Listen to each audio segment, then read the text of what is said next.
9월의 꽃은 다알리아로 정했어요. 다알리아는 노지에서 폈을 때 7월에서 11월에 제일 많이 화려하고 예쁘게 피고요. 그린하우스 재배나 실내 재배를 할 때는 5월부터도 보실 수가 있으세요. 시골 화단에서도 많이 봤을 거고요. 되게 많이 이렇게 심어져 있는 흔하게 볼 수 있던 꽃이었던 것 같아요. 사실 다알리아 빨간색, 특히 빨간색 다알리아가 되게 눈에 들어오기 시작했던 거는 특별한 색감을 가진 다알리아가 나오기 시작했을 때부터였던 것 같아요. 인스타그램의 역할도 사실 톡톡히 한 것 같고요. 다알리아가 인기를 요즘에 현대적으로 얻게 된 데에는 인스타그램에서 다알리아 농장 사진이나 이런 거가 되게 인기가 많거든요. 그래서 그거를 보면서 사람들이 다알리아를 더 많이 좋아하게 된 것 같아요.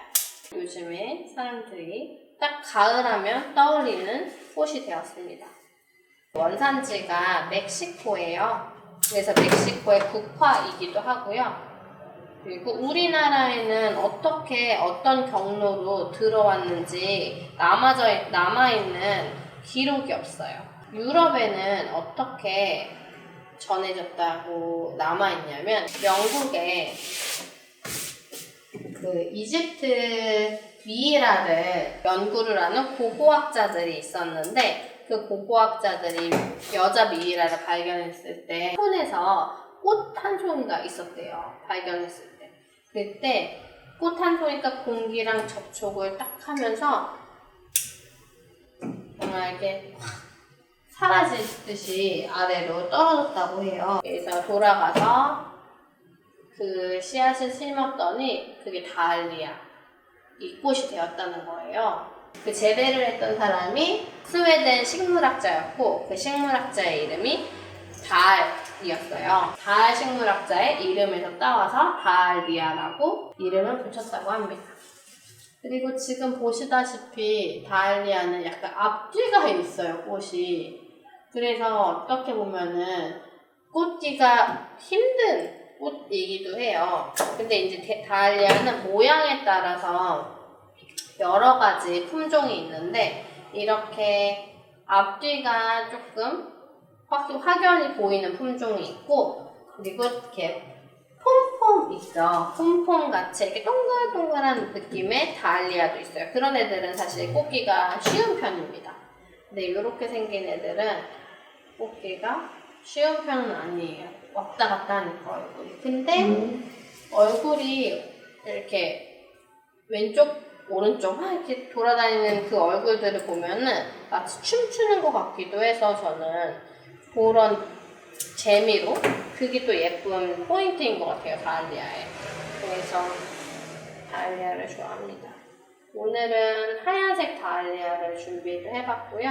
다알리아의 꽃말은 감사, 화려, 우아함입니다. 또 다른 재미난 이야기가 있는데요. 나폴레옹의 부인인 조세피는 다알리아를 되게 좋아했는데 특별하게 품종이 개량된 다알리아만 좋아했대요. 개량한 290개의 다알리아를 가지고 본인의 정원에 심었었다고 합니다. 다알리아가 화려하고 정말 가장 예쁘게 폈을 때 파티를 열었다고 해요. 근데 그 파티에 왔던 어떤 귀부인이 다알리아가 너무 예쁘니까 그 다알리아를 갖고 싶다고 좀 나눠줄 수 없겠냐고 부근을 조세피는 거절을 하였고 근데 이제 귀부인은 이 다알리아가 너무 갖고 싶어가지고 이제 조세피는 정원사에게 부탁을 해서 부근을 빼왔습니다. 그래서 나중에 본인도 본인의 그 정원을 심고 그 다알리아가 정말 가장 예쁘게 폈을 때 똑같이 파티를 했어요. 근데 이제 그 파티에 참석을 했던 어떤 또 다른 귀부인이 그 사실을 향후 조세핀에게 이야기를 했어요. 그랬더니 조세핀이 그걸 알고 몰래 자신의 정원에서 가져간 거잖아요. 그거는 똑같은 품종의 다알리아는 자신밖에 가지고 있지 않은데 파티를 열었으니 화가 많이 났겠죠. 근데 그래서 그 귀부인과 그 남편인 귀족 그리고 정원사를 다 귀향을 보냈대요. 그럴 정도로 그러니까 이게 너무 아름다워서 자신만 갖고 싶을 정도로 예쁜 꽃이 다알리아입니다. 근데 저도 다알리아 진짜 좋아하는데요. 다알리아는 화형도 특별하고 이렇게 생긴 아이도 있고 동글동글한 아이도 있고 좀 약간 더 삐죽삐죽한 얘는 되게 부드럽잖아요. 그래서 그런 다알리아의 특별한 텍스처감 때문에 전 좋아하기도 하고 색깔도 되게 오묘해요. 얘는 지금 화이트라서 어떻게 보면 하나의 톤으로 보이실 수도 있지만 잘 보면 안쪽은 더 되게 크리미하고 바깥쪽은 투명해요. 그래서 두 가지 또는 그 이상의 컬러감을 가지고 있는 꽃이라고 할 수가 있어요. 빨간색이나 노란색이나 핑크색이나 이런 색감의 꽃들도 그 한 가지 색감만 딱 가지고 있는 게 아니라 안에서 밖으로 이렇게 나오면서 여러 가지 오묘한 색깔을 가지고 있는 다알리아가 많아서 저는 작품 만들 때 많이 쓰는 편이에요. 이 아이들 계절이 되면. 요즘에 이제 제가 이 꽃 읽어주는 여자로 계절꽃에 대해서 얘기를 하고 있는데요.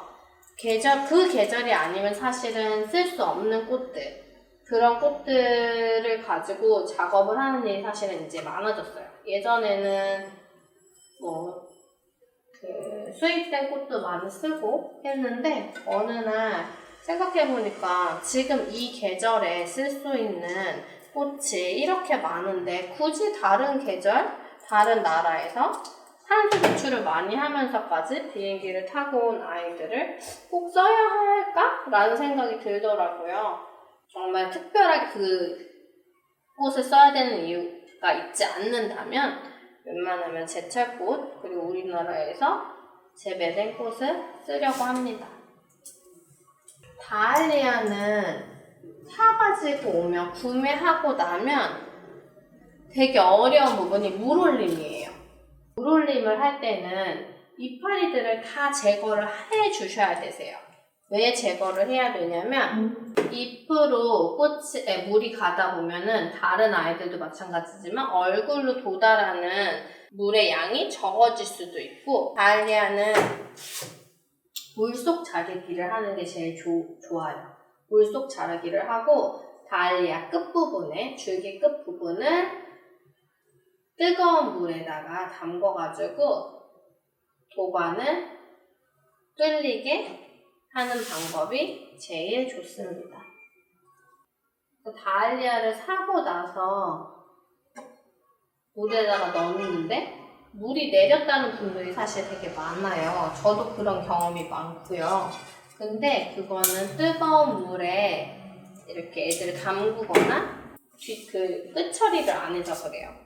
그래서 다알리아는 뜨거운 물에 담그시는 것도 한 방법이고요. 근데 그게 오래되면 안 돼요. 한 5초? 5초 정도? 그렇게 뜨거운 물에 담근 다음에 찬물에 바로 담궈주시면 됩니다. 키가 큰 애들은 1.5m 정도 큰 아이들도 있고요. 그리고 작은 애들은 다 외성종이라고 하거든요. 그런 외성종들은 30cm? 이런 애들도 있어요.